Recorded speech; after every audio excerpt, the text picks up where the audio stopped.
Mandándolos a un hotel. Para poder expresar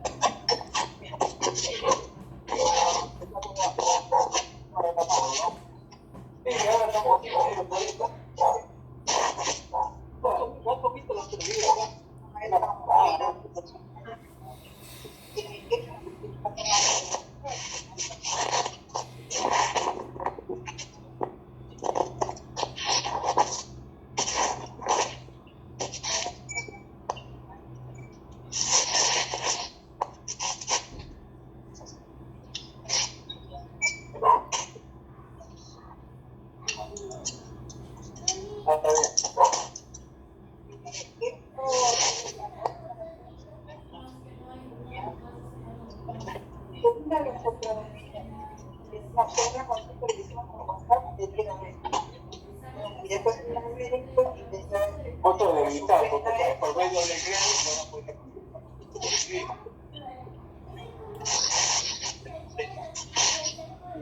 Hay algunas por ejemplo, el estudio para que no me diga nada en el estómago. Cuando yo me siento liberado es cuando se produce lo que yo me muy bien. Para que tengas una idea más o menos por todo. Ahora mismo el sistema multiaulático, pero esta vez una necesario para.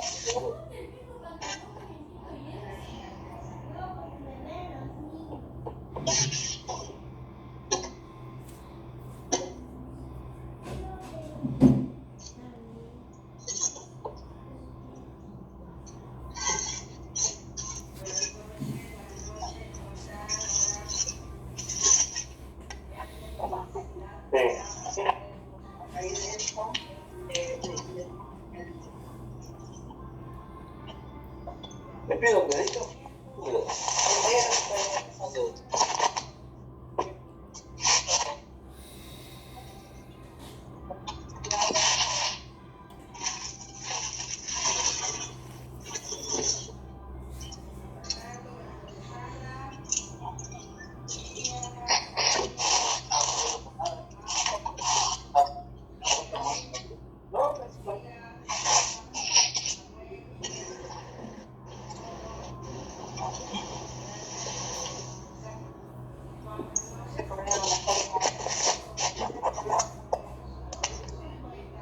Mira,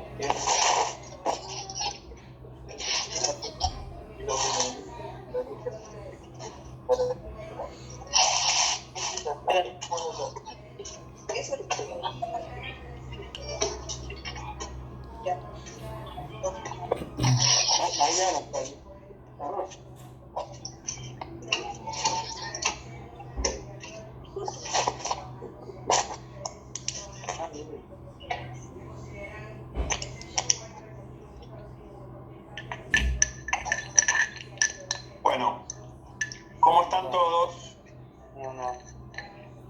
Bien, todo bien. Bien, voy a apagar los micrófonos y empezamos, ¿les parece? Sí, perfecto.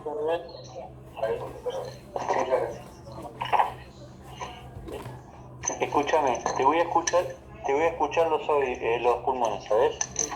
¿Te levanto o si no? O levántatelo, dale. Bueno, mientras nuestro colega escucha los pulmones, nosotros vamos a tratar de encarar la clase de hoy. Y para encarar la clase de hoy, este es el código QR del material para eventualmente estudiar. Y nosotros vamos a evaluar hoy una de las funciones de la sangre más importantes para nosotros los cardiólogos. ¿Se ve bien la diapo? Sí, sí, perfecto. ¿Se ve? Vale. Seguimos entonces.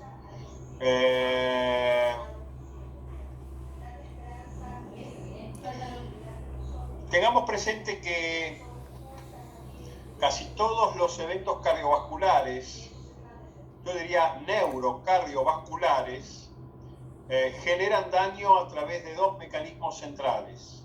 El primer mecanismo es el pasaje de la sangre de líquida a sólida y el segundo mecanismo es la vasoconstricción. Es decir, en un accidente cerebrovascular o en un infarto agudo de miocardio, nosotros tenemos terapéuticamente la obligación de evitar la trombosis y de evitar la vasoconstricción. Para poder entender cómo hacerlo, nosotros vamos a encarar hoy los mecanismos fisiológicos y fisiopatológicos de la trombosis y de la vasoconstricción post-infarto, absolutamente asimilables a lo que son la vasoconstricción y la trombosis en el accidente cerebrovascular. Siempre que se produce un daño endotelial, una placa rota, vamos a observar una serie de acontecimientos hematológicos y vasculares que nos preocupan mucho y que terminan por generar la oclusión total del vaso y en el caso del infarto la muerte del tejido miocárdico y en el caso del cerebro la muerte del tejido cerebral. Múltiples son los mecanismos que nosotros vamos a interferir farmacológicamente para comprender el porqué de estos fenómenos. En este sentido, el mismo fenómeno, si es fisiológico lo llamamos hemostasia y claramente si es patológico lo llamamos trombosis. El punto es que vamos a empezar analizando el fenómeno fisiológico de la hemostasia e ir comprendiendo cuáles son los huecos y las ventanas para prevenir la trombosis en las patologías que a nosotros nos toca atender como cardiólogos. Uno de los puntos centrales es la desnaturalización endotelial, que claramente pone en marcha la hemostasia, en este caso que nos interesa a nosotros, la hemostasia patológica, dando origen, por ejemplo, al infarto agudo de miocardio. Este es un caso particular donde tenemos la ruptura de una placa, la posición de un trombo y eventualmente el cierre completo de esa arteria con un infarto de miocardio supradesnivel del ST o el cierre incompleto de esa arteria con un infarto de miocardio infradesnivel del ST. Porque desde el punto de vista patológico nosotros tenemos trombosis coronaria, la posición del coágulo, la aparición de un síndrome coronario agudo sin supradesnivel del ST, hasta que finalmente se ocluye la arteria y ahí tenemos el supradesnivel del ST. Siempre que hay una injuria, hay una serie de elementos sanguíneos que empiezan a actuar y cuya acción nosotros podemos interferir farmacológicamente para evitar el infarto. Aquí tenemos una trombosis arterial completa, con glóbulos rojos marcados con gadolinio. Vean cómo la turbulencia termina finalmente ocluyendo completamente la luz del vaso a tratar. Comprender estos mecanismos cambió sustancialmente la mortalidad del infarto agudo de miocardio, de la angina inestable y también del accidente cardiovascular. Empecemos a entender que el protagonista de todos estos eventos es claramente el endotelio. El endotelio es el que pone en marcha los cambios hacia la luz sanguínea de la sangre de líquida a sólida y la que pone en marcha también por debajo de su espacio endotelial, el subendotelial, los mecanismos que eventualmente van a llevar a la vasoconstricción arterial y entonces al espasmo coronario en el infarto agudo de miocardio o al espasmo cerebral en el accidente cerebrovascular.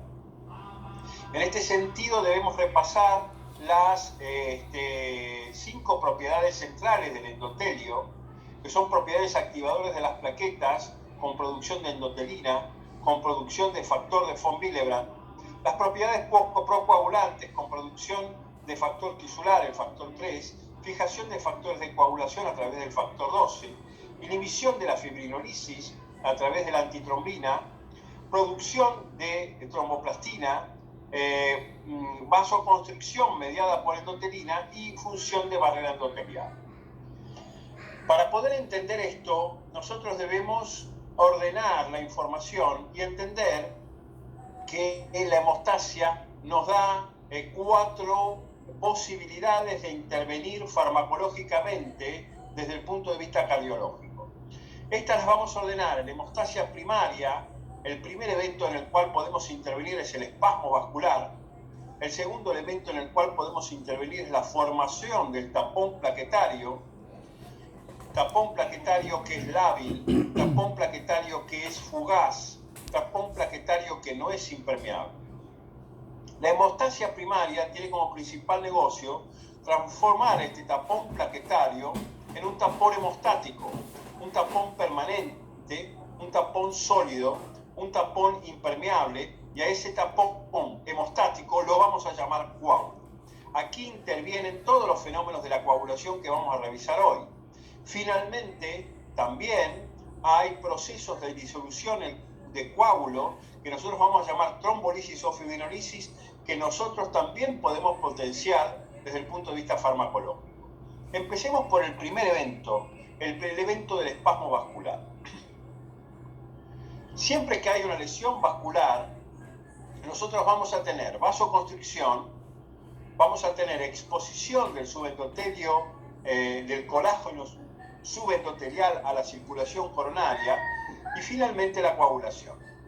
Cuando hay un trauma, como en este caso, ¿sí? Básicamente existen 3 pasos importantes que se suceden desde el punto de vista fisiológico y fisiopatológico. La contracción del músculo liso de la pared de la lesión vascular, la adherencia de las plaquetas circulantes y posterior agregación, y finalmente la coagulación. La hemostasia primaria, como dijimos, tiene 2 eventos centrales, el espasmo vascular y la formación del tapón plaquetario. El espasmo vascular se genera por vasoconstricción neurogénica, por la vasa nervorum, mediado siempre por mediadores, y por vasoconstricción química. En esta vasoconstricción química, 3 son los mediadores que podemos interferir farmacológicamente para evitarla: la serotonina, el adenosín difosfato y el tromboxano A2. 3 pasos entonces, de los cuales vamos a empezar a analizar el primero, la vasoconstricción. La vasoconstricción siempre se produce que hay daño endotelial, siempre ocurre, y básicamente hay un traumatismo de la pared del vaso que hace que el músculo liso se contraiga. Eso hace que disminuya el flujo sanguíneo. Ese vaso contrae su musculatura lisa, generando un espasmo miógeno local. Factores autoacoides que vamos a analizar a continuación hacen que, luego de producido el espasmo neurogénico, este espasmo se sostenga en el tiempo para facilitar algunos puntos en particular. La vasoconstricción es la constricción del músculo liso vascular, reduce el flujo sanguíneo en la zona dañada, y esto es muy importante si hay una hemorragia, pero es absolutamente nocivo si se trata de una ruptura endotelial no traumática, como una placa complicada en un infarto agudo de miocardio. La vasoconstricción facilita la fase de la hemostasia siguiente. A nosotros no nos interesa que haya vasoconstricción, ni nos interesa que se faciliten las etapas siguientes de la hemostasia. Serotonina plaquetaria, endotelina y tromboxano A2 son los 3 agentes más importantes. En este sentido, nosotros vamos a ver que la endotelina la vamos a evaluar más profundamente cuando veamos circulación pulmonar, pero es una hormona parácrina que es producida por todo el endotelio, en todo el organismo. Y como siempre en fisiología, un fenómeno agónico es contrarrestado por un fenómeno antagónico. La endotelina va a tener 2 tipos de receptores. Receptores endotelina A, que median vasoconstricción, migración plaquetaria y proliferación, y receptores de endotelina tipo B que median la vasoconstricción y la antiproliferación. Lógicamente, cuando hay un daño endotelial, aquí arriba, un daño endotelial, va a predominar la estimulación de los receptores A de la endotelina, generando fuerte vasoconstricción. Este es un fenómeno que se ve en toda la circulación, pero se ve exquisitamente en la circulación pulmonar. Dicho esto, vamos al segundo fenómeno que tiene que ver con la hemostasia primaria. Y el fenómeno que tiene que ver con la hemostasia primaria tiene como objetivo central, cuando hay un daño de un vaso por un traumatismo, impedir que los glóbulos rojos fuguen del sistema. Los que impiden que los glóbulos rojos fuguen del sistema, los ladrillos que intentan tapar el agujero endotelial, son básicamente las plaquetas. En este sentido, las plaquetas son como ladrillos que inicialmente se colocan sobre la solución de continuidad endotelial, gracias a una serie de factores que vamos a analizar ahora, y que constituyen un muro inicialmente permeable, inicialmente lábil, que se transformará en un coágulo.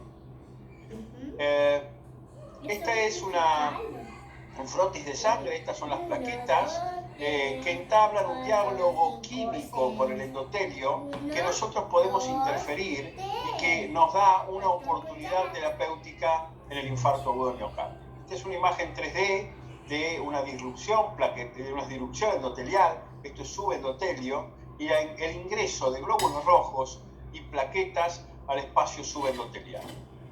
Como ustedes saben, las plaquetas son producidas en la médula ósea, son fragmentos no nucleados de megacariocitos, no tienen núcleo, circulan entre 150.000 y 400.000, y el límite hemostático para que la coagulación se produzca es de 60.000 plaquetas. Es decir, el dato médico es que por debajo de las 60.000 plaquetas yo no voy a tener la formación de un tapón plaquetario. Esto es muy malo si se trata de detener una hemorragia, pero no es tan malo si se trata de prevenir un infarto agudo del miocardio.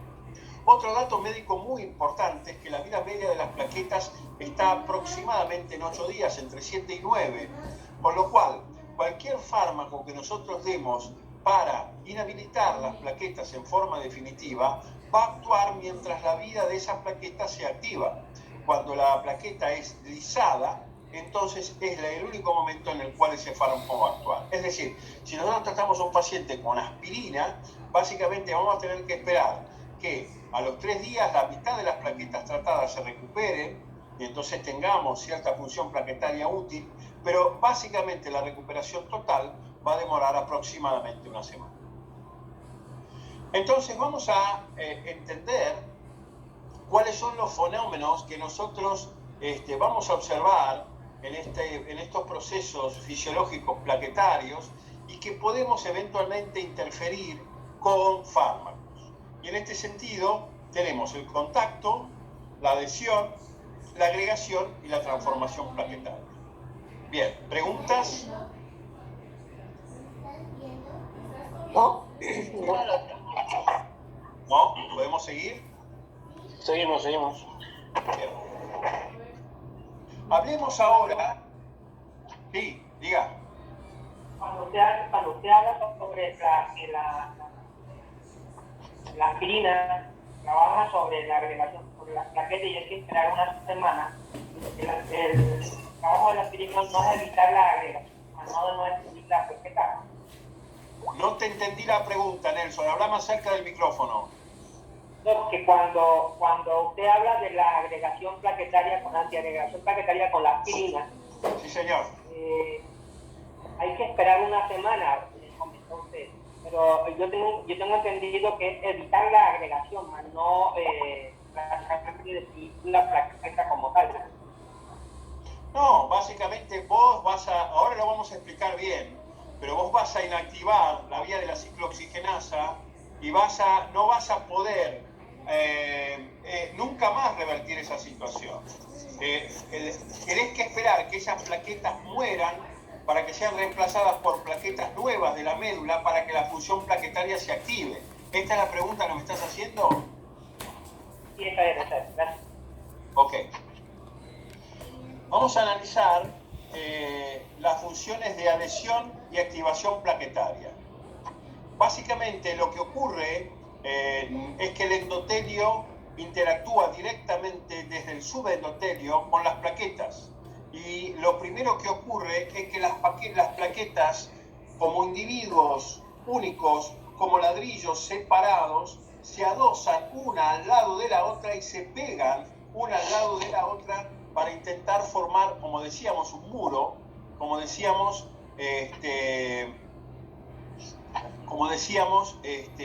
una contención a la salida de la sangre.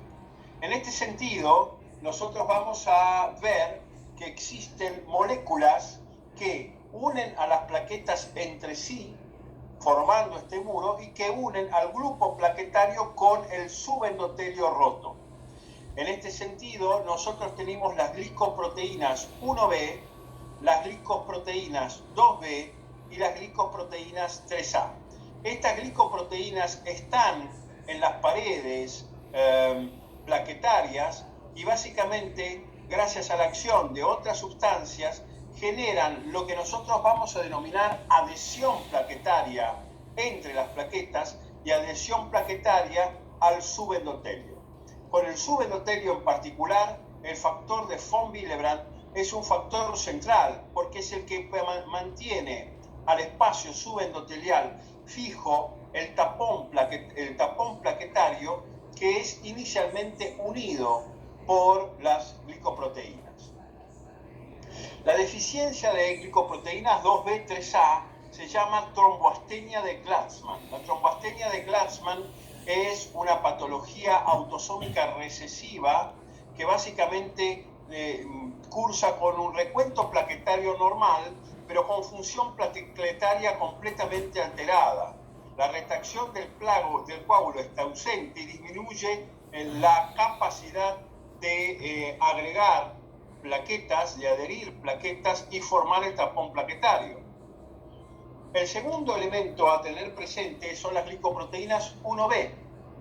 Las glicoproteínas 1B, básicamente cuando son deficientemente producidas por vía genética, conforman el síndrome de Bernard-Sorier, que es bastante más raro que el síndrome de Gladstmann, pero que básicamente tiene el mismo perfil.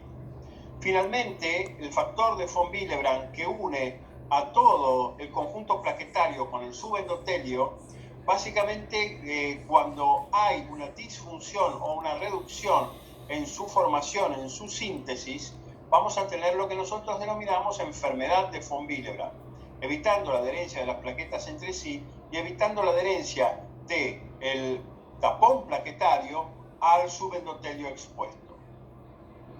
Una vez que estas plaquetas se han apositado, se han precipitado, intentan cubrir el endotelio, ocurre algo que se llama activación y agregación plaquetaria. Esta activación y agregación plaquetaria básicamente tiene que ver con la antiagregación.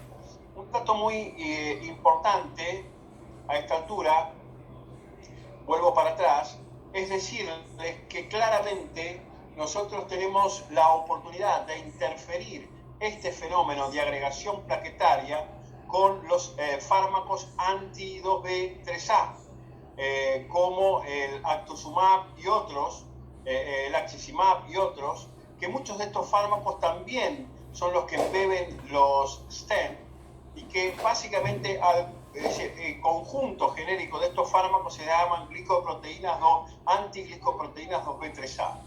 Hace 10 años nosotros empezamos a utilizar las anti-2B3A, que básicamente demostraron reducir fuertemente la incidencia de eventos mayores, es decir, la incidencia de infarto, y mejorar la performance de las angioplastias complejas. Esto fue así, pero no se logró demostrar una reducción significativa de la mortalidad por la enorme cantidad de sangrado que los anti-2B3A producen. En este sentido, hoy por hoy, las guías reservan la indicación de anti-2B3A solo a pacientes que van a ser destinados a procesos intervencionistas, que van a ser llevados a hemodinamia. Obviamente prohibidos si estos pacientes van a ser llevados a cirugía.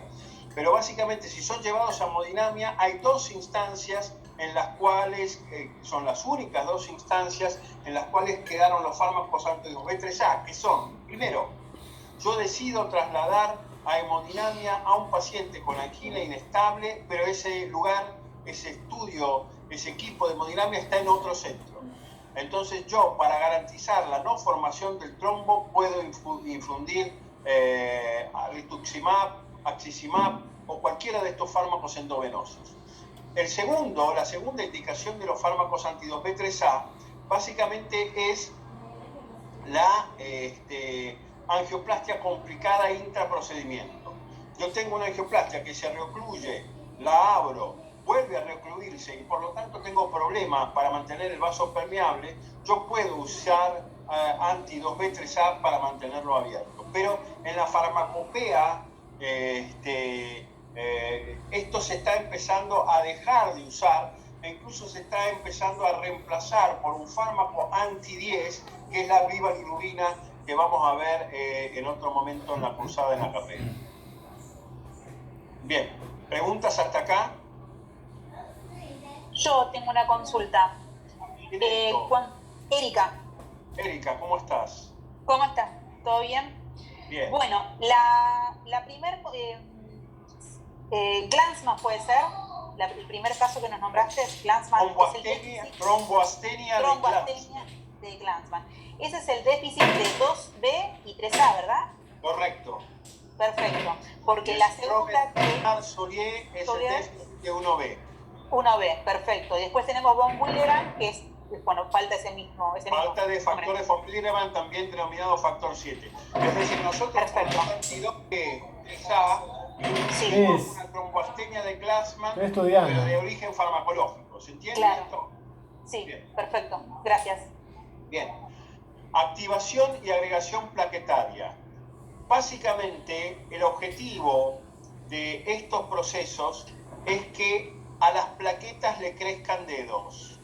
Porque si a las plaquetas les crecen dedos, estas plaquetas van a dejar de ser ladrillos separados, estancos, y esos dedos van a ser como los dedos de una mano, agarrando las plaquetas entre sí y generando un cuerpo compacto plaquetario mucho más difícil de remover. Estos fenómenos se llaman activación y agregación plaquetaria. La activación y la agregación plaquetaria es lo que ocurre después del contacto y de la adhesión.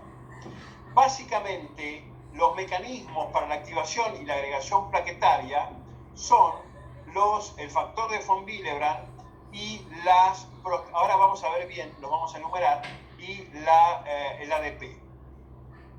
Es decir, cuando una plaqueta aumenta su calcio citoplasmático y aumenta su AMP, a esta plaqueta, junto con la activación de la ciclooxigenasa y la producción de tromboxano A2, se transforma de un disco en un cuerpo ameboide con prolongaciones citoplasmáticas que permite enlazar a otras plaquetas. ¿Y cómo ocurre esto?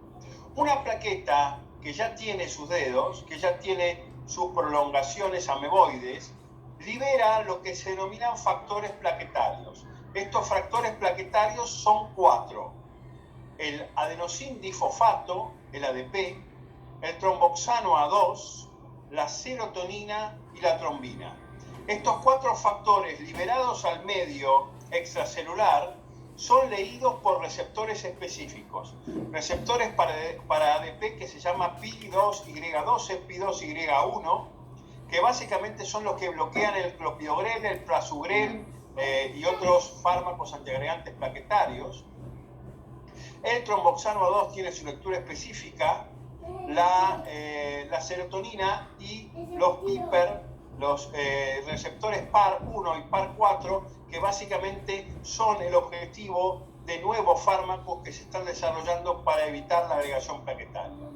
Una vez que estos receptores leen el mediador estimulante, sufre una respuesta intraplaquetaria, también él, con aumento del calcio y el AMP.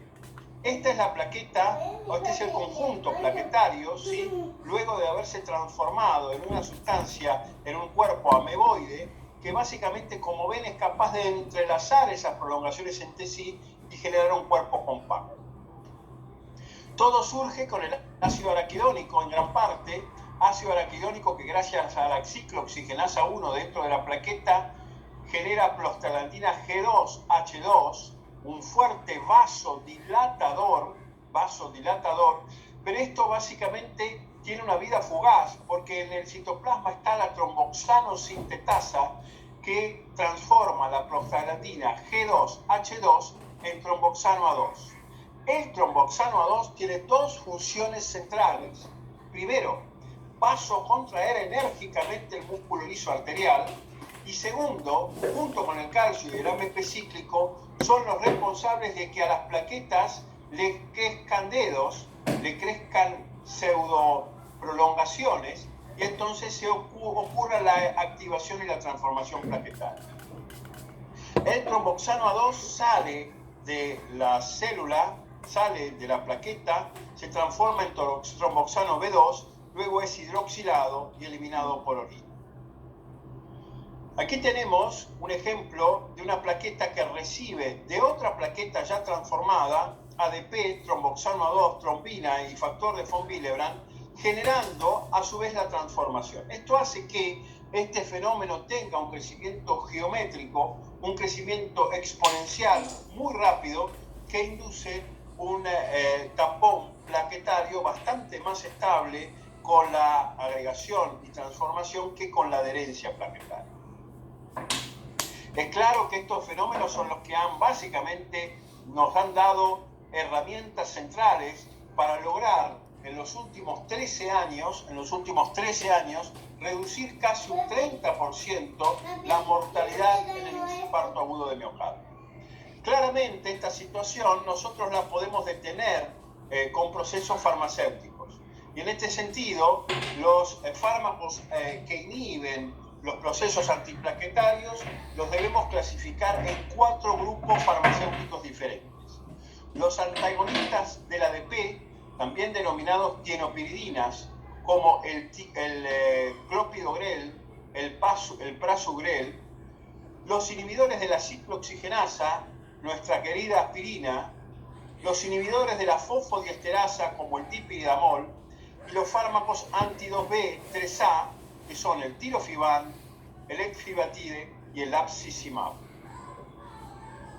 Todo comienza básicamente con el ácido araquidónico, y en este sentido es la aspirina que inhibe la ciclooxigenasa, inhibiendo toda la secuencia fisiopatológica que vimos antes y por lo tanto evitando la vasoconstricción por liberación de tromboxano A2 y la generación de pseudópodos plaquetarios para que no se produzca la transformación plaquetaria. El ácido acetilsalicílico, como ustedes saben, redujo, esto lo vamos a ver bien más adelante, el año que viene, redujo la formación o la aparición de infartos agudos de miocardio en prevención primaria, si bien hoy no está indicado, y redujo básicamente fortaleció la prevención secundaria en el infarto agudo de miocardio. Bien, ¿preguntas hasta aquí? ¿No? ¿No? Gracias, Wilson, porque no me hace sentir solo. No, gracias. Bien. Bueno, aspirina en el infarto de miocardio es algo que nosotros vamos a analizar muy en profundidad, pero hoy quiero llegar a analizar todos los elementos de la coagulación que a nosotros nos interesan para dejarlo hoy cerrado. Y esto es muy largo. Sustancias con capacidad agregante, por lo tanto, sustancias que nosotros tenemos que combatir en el infarto agudo de miocardio. El adenosín de difosfato, la adrenalina, el colágeno y la ristocetina. Ahora vamos a ver esto. Todo esto es medido gracias a una función que se llama agregometría plaquetaria. La gregometría plaquetaria normal mide la velocidad con la cual una plaqueta es transformada, ¿sí? Aquí lo tenemos bajo función de la epinefrina, de la ADP, del colágeno. Estas son todas funciones normales. Pero fíjense lo que pasa cuando yo al paciente le doy aspirina. Cuando yo al paciente le doy aspirina, la velocidad de agregación plaquetaria baja drásticamente. Si yo doy anti-ADP como clopidogrel, como prasugrel, como ticagrelor, básicamente reduzco notablemente también la velocidad de agregación. Fíjense que el efecto de la aspirina sobre la agregación plaquetaria es muy parecido a lo que ocurre con una tromboastenia de Glasman, mientras que el uso de clopidogrel, ticagrelor, el uso de prasugrel, el uso de otros anti-ADP simulan una alteración, un síndrome de Bernard-Solier. ¿Esto se ve claramente? Sí. Bien. Avancemos. Bien. ¿Preguntas? No. Doc, una pregunta. Sí. ¿Cómo dijo que se llamaba el examen de la medición de plaquetas? Agregometría plaquetaria.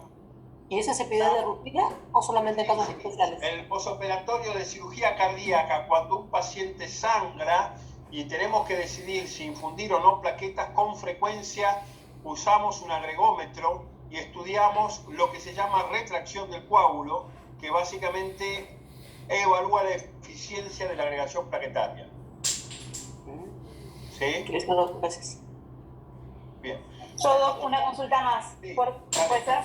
La tromboastenia de Glasman. Sí. Lo que dijo es que es parecido, lo que pasa es, digamos, ¿cómo le explico? A ver, que si yo utilizo aspirina, ¿puedo llegar a tener un efecto parecido? Claro, Eso la no tromboastenia de Glasman es una enfermedad que tomamos como modelo, pero es genética. Claro. Lo que vamos a generar, mirá las curvas. Sí. ¿No? Sí, Mirá la curva de la agregación de la aspirina y la curva Sí. de la agregación de la tromboastenia de Glasman. Claro. ¿Ves que son parecidas? En cambio, Vos dando si la vos- aspirina lográs algo parecido, un efecto parecido. Sí. pero no digas que logramos una tromboastenia de Glasman porque eso es una burrada, No, ¿sí? claro, Eso es una tal enfermedad cual. genética. Pero Perfecto. fíjate cómo es el perfil cuando vos das clopidogrel. Es Sí. mucho más parecido a un síndrome de Bernard-Solier. Claro. ¿Sí? Está bien, está perfecto, muchas gracias. ¿Se entiende? Sí, ahora sí. Bien. Bueno, vamos a revisar el WhatsApp, nos tomamos 5 minutos y seguimos, ¿de acuerdo? Sí. Bien. No.